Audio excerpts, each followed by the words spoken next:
Chapter 7. Warm Welcome. The Newfoundland Delegation to Ottawa. On June 24th, 1947, the Newfoundland delegation arrived in Ottawa. Gordon Bradley, the chairman of the convention, was again leader of the group, with J.R. Smallwood as secretary. Scott MacDonald had high hopes for this mission and wrote to Louis St. Laurent with clear enthusiasm. This is an excellent delegation. If we desire to take advantage of it, we have in this delegation the best opportunity we have ever had to bring Newfoundland into the Dominion. Major Peter Cashin's predictions of a warm welcome were fully realized. The reception in Ottawa was in every respect the opposite of the poor treatment meted out to the Newfoundland delegation in London. On the evening of June 24th, the Prime Minister, the Right Honourable W.L. Mackenzie King, gave a dinner at the Country Club in honour of the delegation from the National Convention of Newfoundland, which arrived in Ottawa earlier the same day to commence discussions with the Canadian government regarding the possibility of federal union of Canada and Newfoundland. The guests at the dinner included the Right Honourable L.S. St. Laurent, Secretary of State for External Affairs, and other members of the Cabinet who will meet with the Newfoundland delegation, the Leader of the Opposition in the Senate, the leaders of the opposition parties in the House of Commons, the High Commissioner of the Commonwealth countries, and a number of government officials. Mr. Bradley thanked the Prime Minister most sincerely for the warm welcome which he and his associates had extended to the Newfoundland delegation, and he said that ever since the delegation had arrived on Canadian soil, they had been greatly impressed with the friendliness and goodwill of the Canadian people. The dinner was a grand affair, almost worthy of visiting royalty, and all for little Newfoundland, which until 6 years earlier had not even rated a diplomat. The next day, as the discussions began, there were more speeches and another lineup of top Canadian officials led by the Prime Minister and including top cabinet ministers: Louis St. Laurent, External Affairs; J.L. Easley, Justice; Dr. J.J. McCann, National Revenue; Douglas Abbott, Finance; and Frank Bridges, Fisheries. Scott MacDonald, the High Commissioner to Newfoundland, was present, as well as Lester Pearson, R.A. McKay, Paul Brittle, Mitchell Sharp, Dr. Hugh Kinleyside, and numerous other Canadian officials. On the Newfoundland side, besides Gordon Bradley and J.R. Smallwood, the Newfoundland delegation included Gordon Higgins, Charles Ballum, and Reverend Lester Bury, T.J. Ashburn, and F.W. Crummy. The huge imbalance in expertise, resources, and authority between the two officials groups immediately created a fundamental problem with the process. This ad hoc group of delegates from the convention, whom Smallwood called clodhoppers, compared to the Canadian officials, were supposedly there to inquire, to ask questions only. They specifically had no power to negotiate, yet unofficially they were there to negotiate the terms of union that Canada would offer to the governor in Newfoundland. These terms would then be voted on in a referendum. Officially, the terms of 1947 remained unnegotiated, a simple, spontaneous offer from Canada which kept the Newfoundland delegation in Ottawa for over 3 months as they asked questions that were carefully framed not to appear as negotiations. Facing this compromised group from Newfoundland was the seasoned government of Canada, which all the resources of its departments and institutions behind it. The Canadian officials had all the authority they required to negotiate and deal. The delegation from Newfoundland had none. As Albert Perlin had written, "The thing is absurd. It was absurd from the beginning. One wondered if it were ever intended to be anything else." The British knew the process was seriously flawed. Just 4 months earlier, Sir Alexander Clutterbuck, the High Commissioner in Ottawa, had written in a secret memo to Lester Pearson, "The Dominion's office is very anxious that no delegation from the Convention should assume the stature of a negotiating body. They reserve the right for themselves until it suited them otherwise." Clearly, the group that should have been sitting down with the Canadians in the summer of 1947 was a delegation from the responsible government of Newfoundland, elected by the people of Newfoundland, in which all proper authority to negotiate with the Canadians on an equal basis. In Ottawa, all the departments of the government of Canada were thrown open to the delegates from Newfoundland. It was a long way from the cold shoulder in London that April, and it was to prove a much more drawn-out affair. Paul Brittle reported to Pearson on recent conversations with Clutterbuck, who was in constant contact with external affairs officials in the capital. "We have some reason to believe that the Newfoundland delegation are in no hurry to conclude their discussions at an early date, and that one reason for this may be that certain members of the delegation feel that it would be to the advantage of the Confederation group if the referendum were delayed until next spring."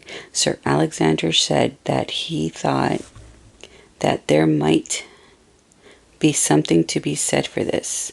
The timetable presently in the mind of the Newfoundland government, example, having the convention recommendations in the hands of the United Kingdom government by August 1st, seemed to him to be crowding the whole business to some extent. He thinks there might be a risk in presenting the questions for decision at an early date, because this would mean a snap judgment which might easily be an unfavorable one.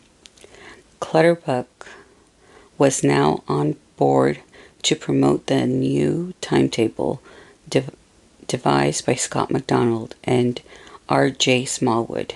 This wily Newfoundlanders had emerged as the master salesmen for Confederation, and he knew he required more time to make the deal with the people of Newfoundland.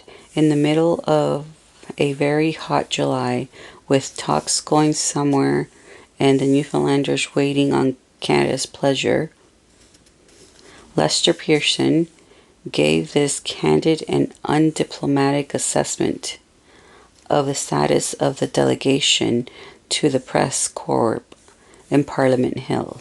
The Newfoundland delegation has no power to agree or promise anything." Then he dropped the bombshell.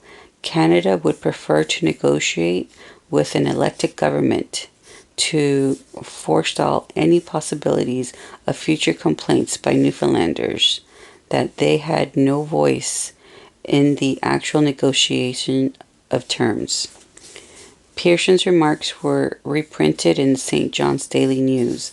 Scott MacDonald was furious. Bradley threatened to return home over the slight to the delegation, and Smallwood had to employ all his power to persuade to keep him in the Canadian capital and prevent a total breakdown of the process. Pearson had expressed the deep division within the government over policy on Newfoundland. It was the last time he would do so. St. Laurent Howd and Pickersgill swung into action, and Mackenzie King recorded in his diary on July 18th that St. Laurent had reminded him of the value it would be to my name and to the future of to have Newfoundland come into Confederation while I was still PM. St. Laurent appealed to vanity, glory, and prosperity, had the desired effect. At a special cabinet meeting to deal with the crisis, King agreed that the talks should take on the status of negotiations and ultimately produce concrete terms of union, but that was not permitted by the terms of reference for the National Convention. No one seemed to be clear about the muddled process, largely because the participants were again improvising and defining the perimeters of the discussions and negotiations as they progressed. The unlawful negotiations were conducted in an atmosphere of official denial entirely inappropriate for the scale and importance of the issue involved. The sudden death of Minister of Fisheries Bridges caused the federal government to delay formulating its final offer of terms to the delegation. Mackenzie King feared a possible reaction in all three maritime provinces, Nova Scotia, Prince Edward Island, and New Brunswick, to any terms being offered to Newfoundland, especially now that Bridges, the Liberal government direct link to New Brunswick's premier, had gone. They feared that if the terms offered were known, they would become the subject of political debate during the New Brunswick by-election. So the delegates waited in Ottawa over the summer as the Prime Minister arranged a hasty by-election in New Brunswick. Smallwood was pleased with the delay, but the convention and the local papers back in St. John's were becoming restive and suspicious as to what kind of discussions or even forbidden negotiations were taking the delegates so long. They seem to have been swollen up by Ottawa. The High Commission's office in Newfoundland reported nervously to External Affairs. The St. John's Daily News, the Grand Falls Advertiser, and the St. John's Observer Weekly continue their attacks on Confederation and on the discussions now taking place in Ottawa. The Daily News repeats its charge that the pro-Confederate members of the delegation now in Ottawa are deliberately endeavoring to prevent the referendum this fall, to railroad Confederation through in a referendum next year, thus avoiding the danger of placing the issue in the hands of a duly elected Newfoundland government. The Grand Falls Advertiser also refers to an address which Major Cashin's apparently made in Grand Falls recently and endorsed a number of statements said to have been made by him. Among them, that there is a plot afoot to stall the referendum and place the country on an auction block with the UK, Canadian, and Commission government in cahoots, and that the people should ignore the convention and present a national petition to the British government demanding the fulfillment of 1933 pledge, restoration of responsible government. In spite of the problems that the delay was causing the convention in St. John's, the Canadian government felt it had no choice but to suspend talks and hold the delegates until, as External Affairs stated, the cabinet included an elected representative of the Provincial of New Brunswick. Meanwhile, this would permit the Minister of Finance to discuss during his forthcoming visit to the United Kingdom the disposition of Newfoundland's sterling debt with the UK. And so the summer continued, with significant allegations and threats as the Newfoundland delegates continued to wait on the Canadian government's agenda and its further secret negotiations with the British. In St. John's, the remaining delegates demanded that Bradley, as chairman, reconvene the convention so they could continue with business, but he refused. As August gave way to September, a group of delegates from the convention sent an angry telegram to the delegation in Ottawa, charging that members had exceeded their terms of reference by participating in detailed negotiations and demanding that they return home. Bradley replied that they had kept discussions within the terms of reference laid out, and the delegation sat tight. Bradley was pushing his authority to the limit, and by refusing to reconvene the convention, he was probably overstepping it. Newfoundlanders were not the only ones who were suspicious of the real motives behind Canada's moves towards Newfoundland. Russell Cunningham, the CCF opposition leader in Nova Scotia, alleged that vested interests favored Confederation because it would eliminate a dispute that he felt was imminent between Newfoundland and Quebec over ownership of the iron ore deposits on the boundaries between Labrador and Quebec. It was generally understood in Canada and Newfoundland, as well as in Great Britain, that Canada wanted Newfoundland for Labrador, and that it could get Labrador without taking Newfoundland. It would. As Julian Harrington, Lester Pearson, friend at the U.S. Embassy in Ottawa, noted, Newfoundland as a 10th province without Labrador and its iron ore, would have little political or economic sex appeal to Canadians. The position of the Quebec government was well known. Pierre Duplessis predicted an annexation of Newfoundland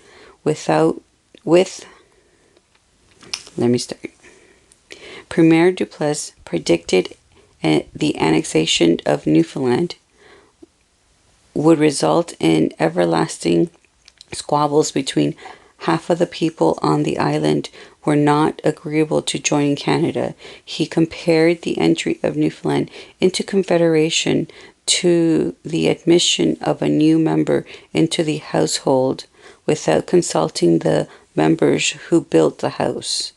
The federal government was paying millions for the 10th province, whose people would benefit without cost from social legislation, transportation services, and so on, at the expense of the other 9 provinces.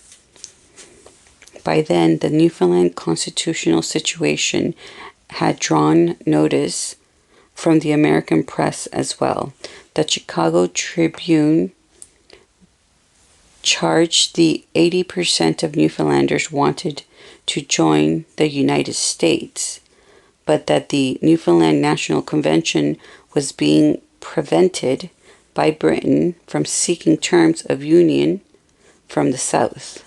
The citizens of Newfoundland, it said, would do well to vote for responsible government and then sue for statehood with the United States. G.L. McGann at the Canadian Embassy in Washington drew Ottawa's attention to this item from the U.S. Congress. The preliminary report, 10 of the House Select Committee on Foreign Affairs, the Heater Committee, contained a suggestion that some participation in Labrador iron ore deposits might be allocated as security against any U.S. loan to Britain. It is further suggested that present deliberations regarding Newfoundland's political future might be made the basis of negotiation in this respect. It clearly assumes that Newfoundland, which owns Labrador, is a colony of Britain and not a dominion. Britain, however, had already agreed to turn Labrador and Newfoundland over to Canada as a way to settle its war debt. Mr. McGann concluded his letter by pointing out that the header report, which speaks of the astonishing results in terms of possibilities of repayment which might be produced by a systematic review of world resources on the above basis, Mr. McGann says he would think that this proposal with regard to Labrador's resources would excite other and more lasting emotions than astonishments on the part of Newfoundlanders. For a while in September, it had looked as if the delegation to Ottawa would return to St. John's empty-handed. Still deeply conflicted, Mackenzie King was relieved at the prospect and mused in his diary, "It may be infinitely better to have nothing done until Newfoundland has a responsible government of its own." The Prime Minister had expressed this wish before, and he would again. By then, however, Smallwood, working around the clock with Pickersgill, had come up with terms that seemed acceptable to both sides. He was now the lead man of the committees.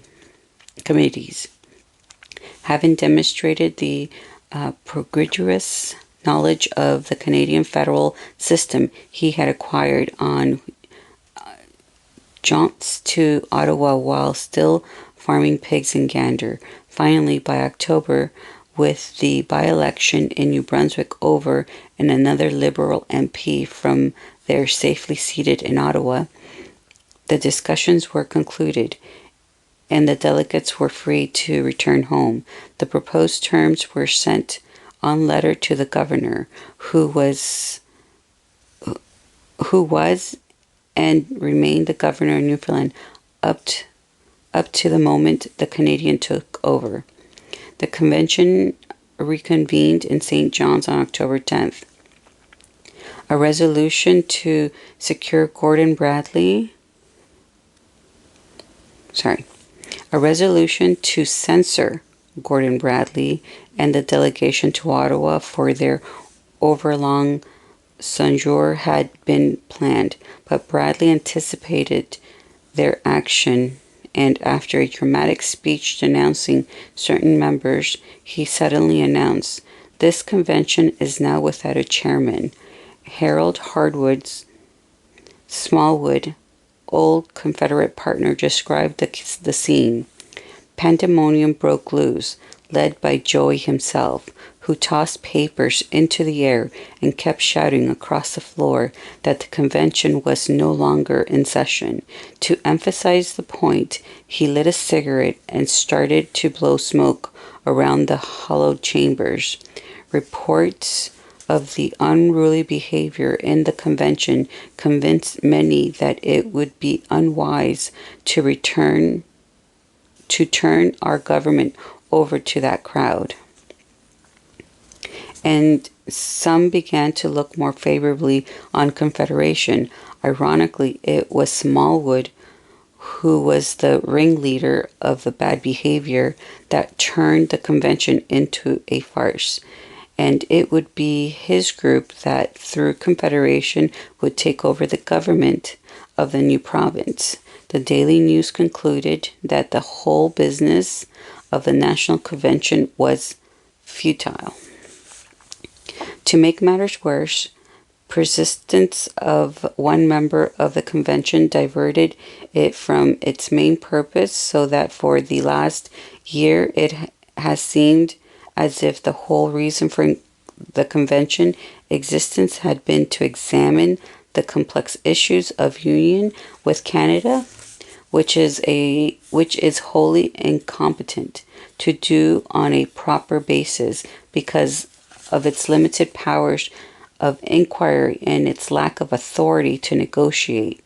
In the spite of political dissension thereby created, to which aggressive tactics of the delegates from Bonavista Center contributed, it has become impossible to give objective study to anything.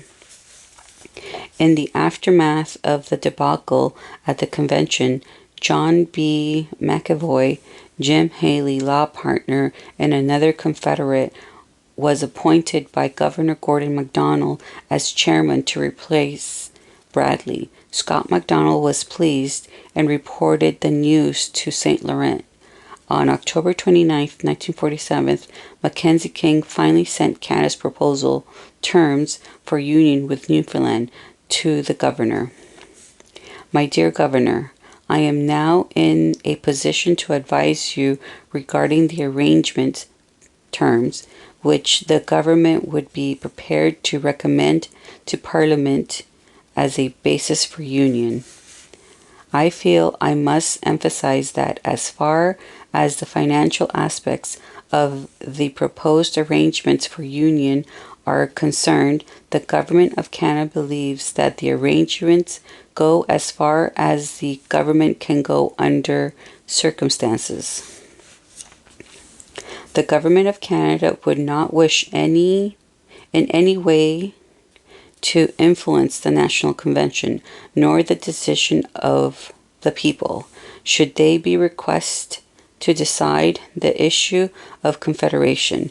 Should the people of Newfoundland indicate clearly and beyond all possibility of misunderstanding their will that Newfoundland should become a province of Canada on the basis of the proposed arrangements, the Canadian government, subject to the approval of Parliament, would for its part be prepared to take the necessary constitutional steps to make the union effective at the earliest capable date.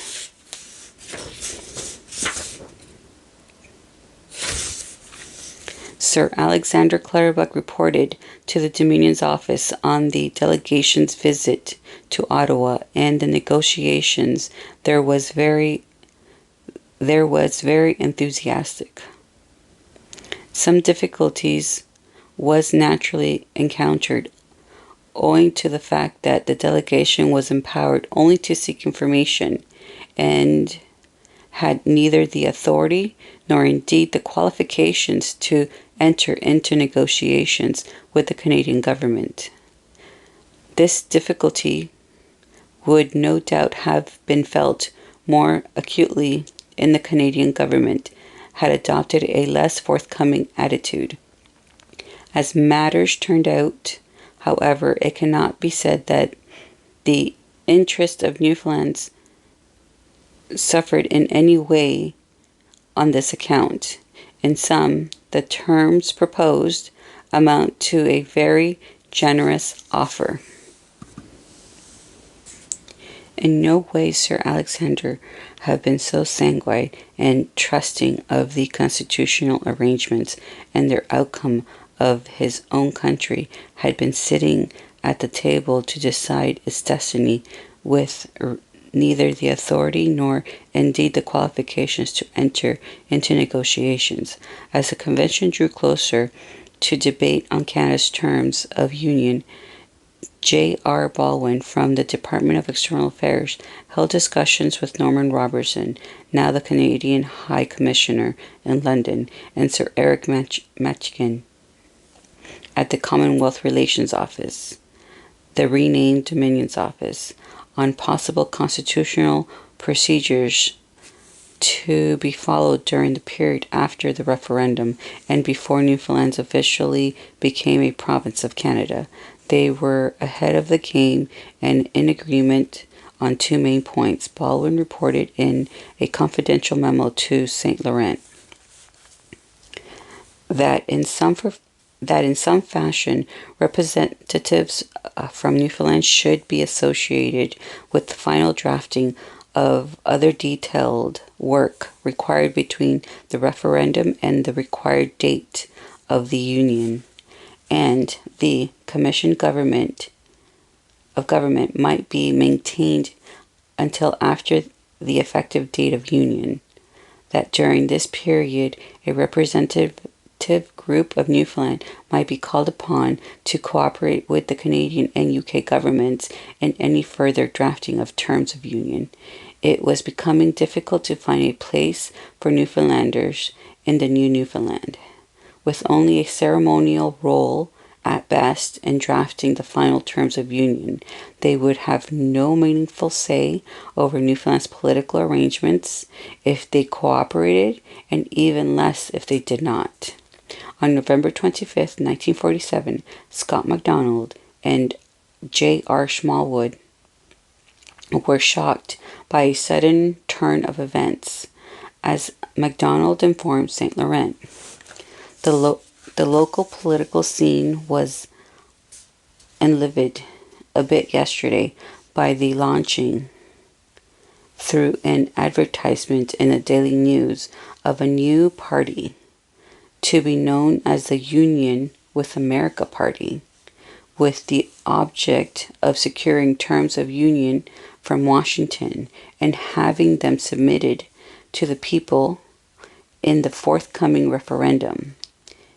It is stated that 112 groups' heads have been chosen in various parts of Newfoundland, and that a drive for membership, which will be open to all Newfoundlanders 21 years of age and or over, will shortly be launched. So far, I can ascertain no one of my prominence is connected with the movement. It has already provoked a strong editorial in today's Evening Telegram, a copy of which I enclose herewith for your information, together with a copy of the advertisement under reference, announcing Newfoundland Party for Economic Union with America, to be known as the Union with America Party. Membership open to any man or woman in Newfoundland over 21. A membership drive will be started shortly and will be announced in the local paper. A group of 15 local leaders with 112 group heads in various Newfoundland outports are now forming plans. Other groups' heads are required.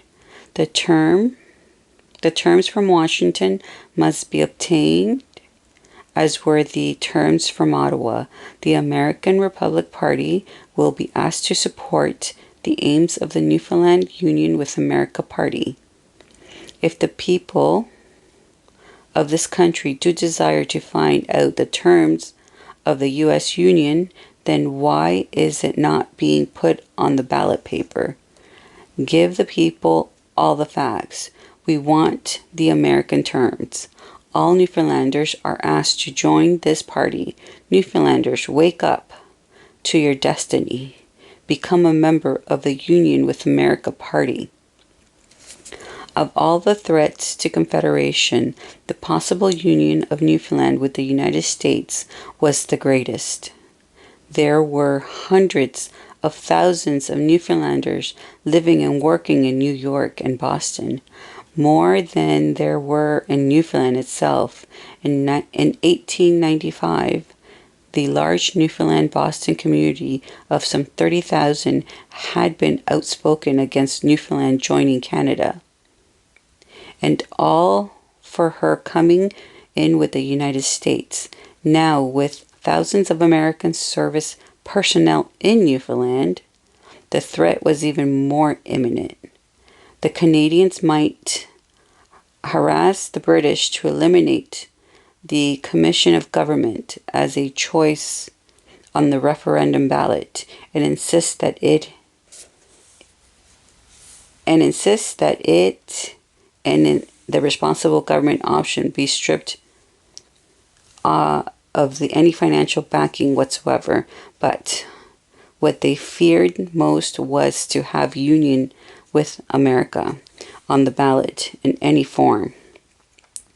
If the Union with America party could successfully link responsible government and Newfoundland independence with a political union or economic link to the United States, then Smallwood and Company feared that Confederation would be finished. The Canadian terms were finally delivered to Convention Chairman McAvoy on November 6, 1947. In the middle of the debate on the report on the island economic conditions, Scott MacDonald's memo on Smallwood's speech is worth reading for what it reveals about the perils of propaganda.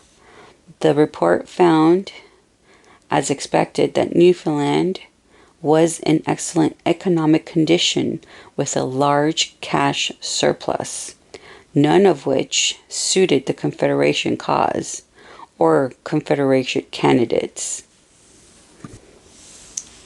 Unfortunately, Mr. Smallwood leaves the impression that he is deliberately and for his own purpose endeavoring to paint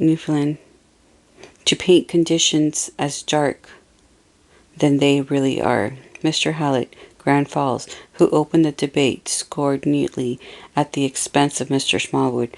Referring to his attack on Major Cashin the previous day, he quoted very effectively from Mr. Smallwood's book on Newfoundland, written in 1930s, in the same period when Mr. Cassin was Minister of Finance. The Newfoundland note then is discreetly one of hope. The country has put its worst behind it. The future is most promising. This march to industrialism is no flash in the pan. Newfoundland is round the corner. Much remains to be done to make conditions ideal. It is true, but the encouraging fact is that much of it is being done. After all, when all is said, where is the other country in which life is it comparatively free and easy, where men live so easily in health and happiness as in Newfoundland? One has only to witness the bread lines in front of hospitals and various charitable institutions, and see the vast crowds of hungry, unemployed men in New York and other American and Canadian cities, and read of the same terrible conditions in every country of Europe, to appreciate just how well off we really are in Newfoundland. Those of us who are interested in the great changes that are coming over Newfoundland, and who have also contact with the industrial life of the United States and Canada, have one fervent hope, and that is that with the coming of modern industrialism to Newfoundland, we may never lose the fresh bloom of that wholesome life which constitutes much of the charm of our country. MacDonald concluded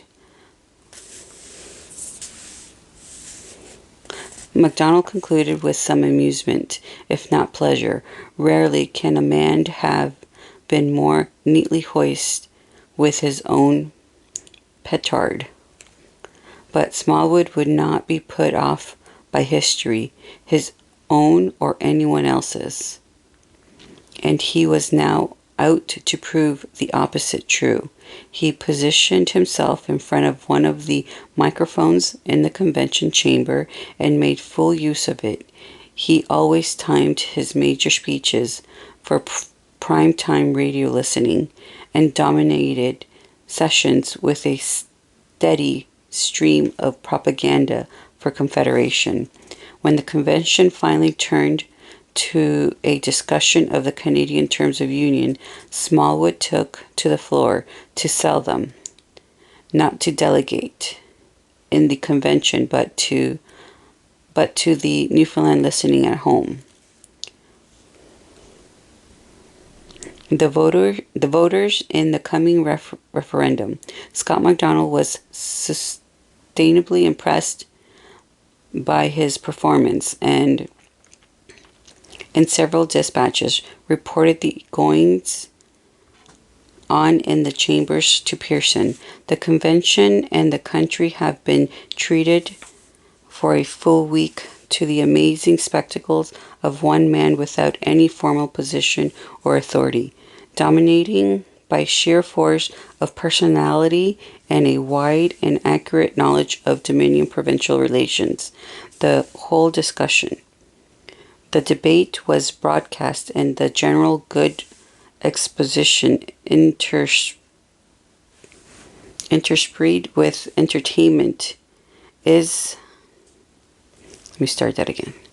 The debate was broadcast and the general good exposition interspersed with entertainment in the form of heated verbal duels must have been a very considerable propaganda value. Indeed, at times when interest flagged, Mr. Smallwood appeared deliberately to stir up controversy for his purpose. On one occasion, for example, he threw the convention into an uproar through deliberately refusing to answer a question put to him by Mr. Higgins, and going as far as even to defy the chair. He argued in defense of his stand that he had already answered the question the previous day, implying that Mr. Higgins hadn't been listening attentively, and pointing out that in any case Mr. Higgins was equally with himself a member of the delegation, and it was ridiculous to have to coach him on matters he should have learnt at Ottawa. Newfoundland is accustomed to violent, personal abuse of the kind common in Canadian politics half a century ago, and such attacks still appear to be good tactics here. I have to report that the remainder of the week was taken up with a running criticism of Mr. Smallwood's hypothetical provincial budget. Mr. Hollett argued that Mr. Smallwood's estimate of revenue and expenditure was altogether irresponsible and misleading. Mr. Hickman took to the floor and expressed the view that Mr. Smallwood's estimates of expenditure was far too low.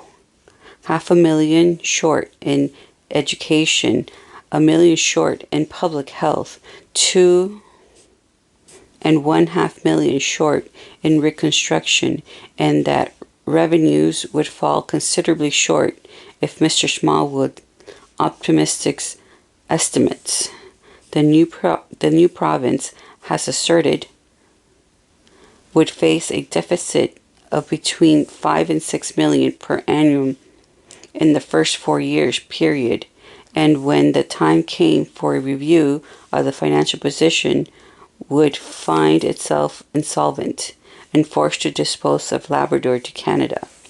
Major Cashin got in some of his oft-repeated assertions respecting the enormous size of the Canadian national debt and the interest charges on it.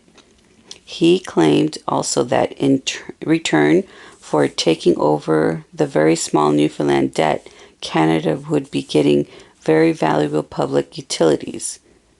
The Major continued by repeating once again his oft reiterated assertions that when Newfoundland went off to gold standard to save the Canadian charter banks in 1931, the banks had made some $20 million, and that in World War II, the Bank of Canada had the advantage of using hundreds of millions of US dollars spent in Newfoundland. And it was estimated the bank had made $150 million from this source. Wow. The only reason Canada wanted Newfoundland, said the major, is for the iron ore and the 50 or 60 million cord of wood in Labrador. By the inclusion of Newfoundland into the Federation, Canada would be in the position of controlling the entire steel industry of the North American continent. He then compared the present situation to the sale of Alaska by Russia to the United States for a mere pittance. Once again, Cashin spoke the truth, but without the proof. Gordon Higgins, one of the delegates to Ottawa, followed Cashin in the debate and was more deferential. He stated that every courtesy and assistance was extended to the delegation while in Ottawa, and that he had nothing but the greatest praise and kindliest feelings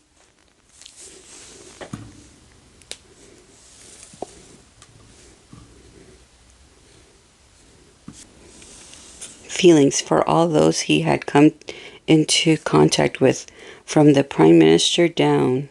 He felt, however, that the Newfoundland delegation was seriously handicapped in the discussions by lack of knowledge of the many and intricate problems bound up with Confederation.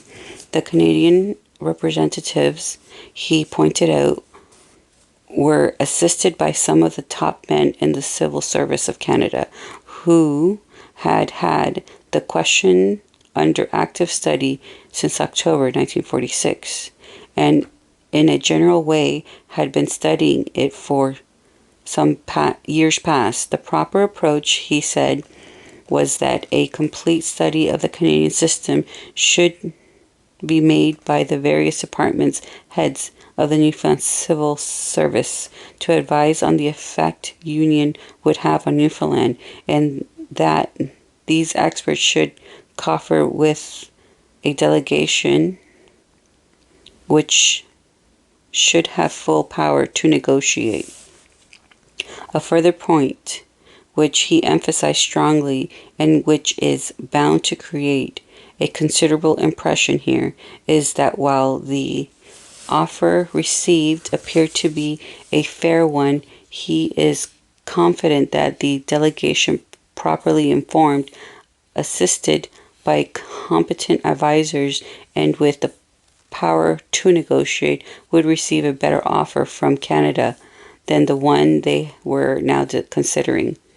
The facts brought back by the present delegation would, he argued, be a good basis for future negotiations, and he assured his hearers that if the present offer from Canada is not accepted, it will not lapse unless world economic conditions greatly change. He therefore concluded that the proper course for Newfoundland was to return to responsible government, and if later on they desired to consider Confederation further, it could be brought up again under more favorable conditions from Newfoundland's point of view. It was the most passionate debate of the convention, and on January 28th, Scott MacDonald reported the final results to St. Laurent. It was 5 o'clock this morning before Mr. Smallwood completed his rebuttal, bringing the debate to a close. The roll was called and the motion placed that Canadian terms of union before the electorate at the forthcoming referendum was defeated by 29 votes to 16. I attached herewith, to complete the record, a list of members who voted for the motion and those that opposed it. While the terms offered are the minimum terms that would enable Newfoundland to carry on as a Canadian province, they are fairly considered. So advantageous from Newfoundland's point of view that it is disappointing to find that they have not attracted a greater following in the convention. The Canadian High Commissioner was evidently surprised and even offended that the Newfoundlanders would reject terms from Canada, which would barely allow the island to survive. Smallwood was suitably outraged and called the majority who had voted to keep Confederation off the ballot the 29 dictators. But in truth, the result was not unexpected by the Canadians or by Smallwood, and they were not overly concerned by it. Norman Robertson in London already had Prime Minister Clement Attlee's personal assurance that it meant nothing, secret and personal. Mr. Attlee's feelings was that it would be unjust and unreasonable to exclude the Confederation option from the referendum simply because a majority within the convention, made up of the supporters of responsible and commissioned government, were able to combine the vote down advocates of Confederation. MacDonald assumed that the report of the convention will at least refer to the substantial minority vote in favor of adding Confederation to the ballot. United Kingdom government would not, of course, put Confederation on ballot against the wishes of Canadian government. The UK government would not put Confederation on the ballot if the Canadians did not wish it, but would, however, do so whether the Newfoundlanders wished it or not. Usually, in a democratic contest, it is a majority opinion that prevails, especially if it is a substantial majority. In this case, the Commonwealth Relations Office chose to play by different rules and accepted the majority vote as conclusive. Lord Addison was particularly bitter about the convention's failure to give us the results we desired. As he had written to Attlee optimistically in November 1945, his memo to the Prime Minister in February 1948 bristles with imperial pique. When it was decided to set up the convention, it was hoped that this would consist of a body of responsible people who would look at the various possible forms of government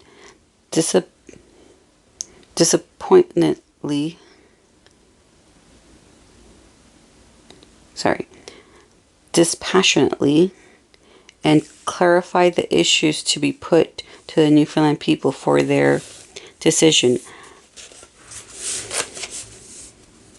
Actually, this hope has not been realized. The convention has consisted of political aspirants who have dealt with the matter on bitter party lines, and they have in fact tried to anticipate the decision which it was intended should be left to the people as a whole at the referendum, in spite of having received very generous terms, which the Canadian government have indicated that they would be prepared to recommend to the Canadian Parliament as a basis for union between Canada and Newfoundland. The convention so conducted their operations as to endeavour to prevent this issue being put before the people. It is clearly open to the United Kingdom government to decide that Confederation with Canada, as well as the other two courses, should be placed on the referendum paper, since it was not the intention that the convention should, in effect, be able to decide the issue. And it would be intolerable if the opponent of Confederation in the convention were successful in the maneuver which would prevent the matter being submitted to the people of Newfoundland. On the other hand, the tactic requires some consideration. The term responsible government should be defined as responsible government as it existed in 1933 before the institution of Commission of Government. There will be no question at present of the adoption by Newfoundland of the Statute of Westminster or of it assuming full dominion status on the Canadian model. Lord Addison's tone is that of a controlling Victorian father, indignant of his daughter's refusal of a marriage of a marriage arranged for her.